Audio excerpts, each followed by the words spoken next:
സ്വന്തം ഭാര്യയോട് സംസാരിക്കാൻ നേരമില്ല. അത് ശരിയാണ്. ഈ ചില ഭർത്താക്കന്മാർക്ക് ഭാര്യയുടെ ഫോൺ വരുമ്പോ സംസാരിക്കണ്ടാ. ഹലോ, എന്തിനാ വേമ്പറേ, ഞാൻ തിരക്കണ നീ പിന്നെ വിളിച്ചേ എന്നും പറഞ്ഞ ഒറ്റ കട്ടിയല്ല.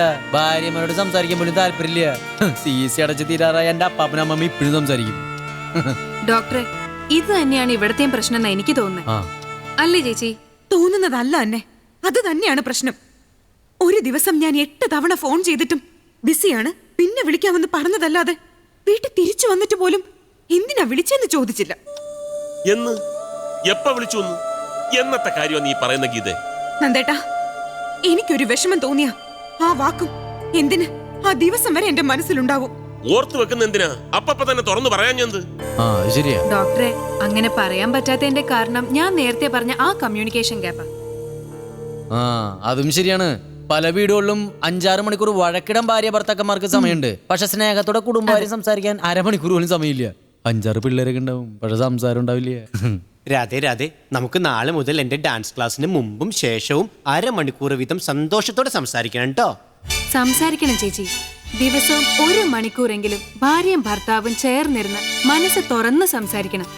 അപ്പൊ എന്ത് പ്രശ്നത്തിനും പരിഹാരം ഉണ്ടാക്കാൻ അവർക്ക് തന്നെ സാധിക്കുകയും ചെയ്യും.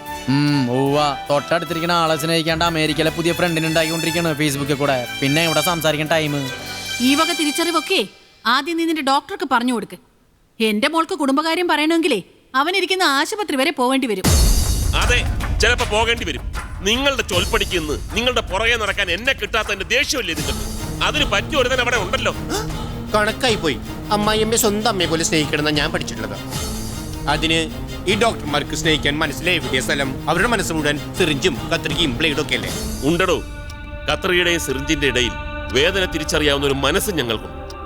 പക്ഷേ അതിവിടെ പലരും മനസ്സിലാക്കുന്നില്ലെന്ന് മാത്രം.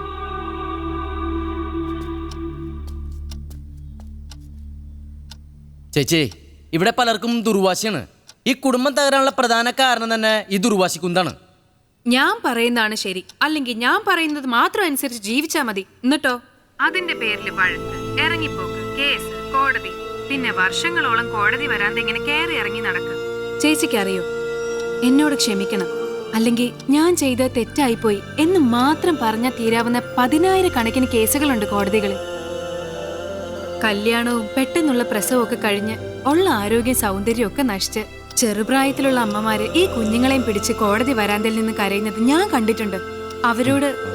അവരോട് സംസാരിച്ചപ്പോ പല പെൺകുട്ടികളും പറയാ, മാതൃത്വം എന്നത് തിരിച്ചറിഞ്ഞത് 2ാമത്തെ പ്രസവമൊക്കെ കഴിഞ്ഞപ്പോഴാണെന്ന്. ആദ്യത്തെ കുഞ്ഞിനെ നേരാവണ്ണം സ്നേഹിക്കാൻ പോലും കഴിഞ്ഞിട്ടില്ലെന്ന്. രാധേ, നിന്നെ എങ്ങനെയെങ്കിലും ഒന്ന് പ്രസവിപ്പിച്ചിട്ട് വേണം എനിക്ക് എന്റെ മാതൃത്വം തൊട്ടുണർത്താൻ. ഒരൊറ്റ വീക്ക് വെച്ചെന്നാലുണ്ടല്ലോ. അല്ലെങ്കിൽ നമുക്കിടയിൽ എല്ലാം വീക്കല്ലേ? ചേച്ചി, കല്യാണം കഴിക്കാൻ പോകുന്ന പെൺകുട്ടികളെ ഉപദേശിക്കാൻ ഒരുപാട് ആൾക്കാരുണ്ട്. പക്ഷെ ആണുങ്ങൾ എങ്ങനെ ഉപദേശിക്കാറുണ്ടോ? അവരെന്താ എല്ലാം തികഞ്ഞ യോഗ്യന്മാരാ? അതെ, എല്ലാം തികഞ്ഞിട്ട് തന്നെ എന്റെ വീട്ടുകാരെന്നെ കെട്ടിച്ചുവിട്ടത്. രാധേ, എനിക്കെന്താ ഒരു കുറവുണ്ട്. കഷ്ടപ്പെട്ട് പഠിപ്പിക്കുകയും സ്വർണവും കാറും കൊടുത്ത് അച്ഛനമ്മമാർ മകളെ വിവാഹം കഴിപ്പിച്ചയക്കുന്നത് ചങ്ക് പറിച്ചു കൊടുക്കുന്ന പോലെയാ. പിന്നീട് ആ മകളുടെ കഷ്ടപ്പാടും ദുരിതവും കണ്ണീരും ഒക്കെ കണ്ട് നെഞ്ചു പൊട്ടി കരയാ ഇതേ മാതാപിതാക്കൾ. ആലോചിക്കണം, കല്യാണം കഴിക്കാൻ പോകുന്ന ആണുങ്ങളും ആലോചിക്കണം. ഒരു പെൺകുട്ടിയെ സംരക്ഷിക്കാനുള്ള പ്രാപ്തിയും ജോലിയും വരുമാനവും തനിക്കുണ്ടോന്ന്. എന്തുട്ടിന് അമ്മയെ നോക്കാൻ ആളില്ലെന്നും പറഞ്ഞ് പക്വതയില്ലാത്ത ആൺകുട്ടികളെ കൊണ്ടുവരെ കല്യാണം കഴിപ്പിക്കുന്ന ഫാമിലീസിന്റെ കൂടെ. പക്ഷെ എന്റെ മോളെ ഞാൻ കെട്ടിച്ചു കൊടുത്തത് നല്ല തന്റെ അടുത്തോടു കൂടി തന്നെയാ. എന്നിട്ടിപ്പോ എന്തായി? പക്ഷെ ആ തന്റെ അടുത്തേക്കാൾ കൂടുതലായി മകൾക്ക് പണക്കാരിയൊന്നും അഹങ്കാരവും കൂടെ ഉണ്ടായിരുന്നു. ആ വിധത്തിലാണ് അവളെ വളർത്തിയെന്ന് ഈ അമ്മ തിരിച്ചറിഞ്ഞിട്ട്. ഇവിടെ സ്ത്രീകളെ കഷ്ടപ്പെടുത്തുന്ന കാര്യം പറയാൻ ധാരാളം ആൾക്കാരുണ്ട്. പക്ഷെ പല ഭർത്താക്കന്മാരും ഭാര്യയിൽ നിന്ന് ക്രൂരമായി പീഡനങ്ങൾ അനുഭവിക്കുന്നവരാണ്. അതിന്റെ പേരിൽ സ്വന്തം വീട്ടിലേക്ക് വൈകി കയറുന്നവർ വരെയുണ്ട്. നാണക്കേട് ഓർത്ത് എല്ലാം കടിച്ചു പിടിച്ച് സഹിക്കുകയാണ് പലരും. അവർക്ക് സ്ത്രീകളെ പോലെ കിടന്ന് നിലവിളിക്കാനൊന്നും പറ്റത്തില്ലല്ലോ. സത്യം നന്ദേട്ടാ, ഈ കാര്യത്തിൽ ഞാൻ നന്ദേട്ടന്റെ ഭാഗത്താ. എന്റെ പൊന്നു സാറേ, ഈ വണ്ടി ഞാൻ ഒരു വിധത്തിൽ കരക്കടിപ്പിച്ചോണ്ടിരിക്കാണ്. ആ സമയത്ത് സാറ് പുരുഷപ്പെടണമെന്നും പറഞ്ഞ് ചാളാക്കല്ലേ. സാറൊന്നിരിക്കി സാറേ. കേട്ടല്ലോ, ഇപ്പൊ കാര്യങ്ങൾ തിരിച്ചായി. ഇതൊക്കെ ആ ഗുമസ്ത പറഞ്ഞു കൊടുത്ത് പറയിപ്പിക്കുന്നതായിരിക്കും. ചേച്ചി, ഞാൻ പറഞ്ഞു കൊടുത്ത് പറയിപ്പിച്ചൊന്നുമല്ല. ഡോക്ടർ അദ്ദേഹത്തിന്റെ വിഷമങ്ങൾ പറഞ്ഞതാ. ആ കൂട്ടത്തിൽ ഞാൻ കുടുംബ കോടതിയിൽ നേരിട്ട് കണ്ട ചില സത്യങ്ങൾ തുറന്നു പറഞ്ഞു മാത്രം. ചേച്ചി, ഡോക്ടർ എപ്പോഴെങ്കിലും മദ്യപിക്കാറുണ്ടോ? വല്ലപ്പോഴൊക്കെ കഴിക്കാറുണ്ട്. പ്രതീക്ഷിക്കാതെ ഒരു പേഷ്യന്റ് മരിച്ചു. അല്ലെങ്കിൽ ഇന്ന് ഭയങ്കര ടെൻഷനായിരുന്നു എന്നൊക്കെ പറഞ്ഞു. അന്നമ്മോ നീ വണ്ടി കൊണ്ട് എങ്ങടാ പോണേ? അല്ല, പല കുടുംബ വഴക്കിന്റെയും പ്രധാന കാരണം മദ്യ. അതുകൊണ്ട് ചോദിച്ചതാ. മദ്യപിച്ച കൊണ്ട് മാത്രം ഒരാളുടെയും ടെൻഷൻ ഇന്നേ വരെ മാറിയിട്ടില്ല. മദ്യപിച്ചവൻ മറ്റുള്ളവർക്ക് ടെൻഷൻ ഉണ്ടാക്കിയിട്ടേ ഉള്ളൂ. ചേച്ചി, അങ്ങനെയാണെങ്കിൽ പല പല കാരണങ്ങൾ കൊണ്ട് ഏറ്റവും അധികം ടെൻഷൻ അനുഭവിക്കുന്നത് നമ്മൾ സ്ത്രീകളല്ലേ? നമ്മളെന്താ ദിവസവും മദ്യപിച്ചിട്ടാണോ ടെൻഷൻ മാറ്റുന്നത്? അന്നമ്മോ ഇനി സാറ് മദ്യപിക്കില്ലട്ടാ, ബാറുകളൊക്കെ പൂട്ടാൻ പോവാ. പക്ഷെ 5 സ്റ്റാർ ഉണ്ടാവൂലേ? അയ്യോ ഉണ്ടാവില്ലേ? ഡോക്ടറെ, മദ്യപിച്ചുകൊണ്ട് മാത്രം നിങ്ങളുടെ പ്രശ്നങ്ങൾ സോൾവ് ആവും? അതില്ല, അതിന് ചേച്ചിയോട് കഴിക്കണം, അല്ല വിചാരിക്കണം. എന്റെ ടെൻഷൻ മാറ്റാൻ ചിലപ്പോൾ അതൊക്കെ വേണ്ടി വരും. അയ്യോടാ ഡോക്ടറെ, ഇതൊക്കെ കുടിക്കാൻ വേണ്ടി വെറുതെ പറയുന്ന കാരണങ്ങളല്ലേ? മദ്യപാനം കൊണ്ട് ലക്ഷക്കണക്കിന് ആളുകളും അവരുടെ കുടുംബങ്ങളും നശിച്ചു പോയിട്ടുണ്ട്. പക്ഷെ മദ്യപിച്ച് തുടങ്ങിയ ശേഷം അയാളും കുടുംബവും രക്ഷപ്പെട്ടു കേട്ടോ എന്നാരെങ്കിലും ഇന്നേ വരെ പറഞ്ഞു കേട്ടിട്ടുണ്ടോ? അന്നമ്മോ നീ കൂടുതലും മദ്യത്തിനൊന്നും കുറ്റം പറയണ്ടട്ടാ. അതൊന്നും മദ്യപാനികൾക്ക് അത്ര ഇഷ്ടാവില്ല. എന്ത് ഇഷ്ടാവില്ലെന്ന്? കുറ്റം പറയണതേ ഇപ്പോഴും കള്ളു കുടിച്ചിട്ട് ഭാര്യമാരെ ഉപദ്രവിക്കുന്ന ഭർത്താക്കന്മാരില്ലേ?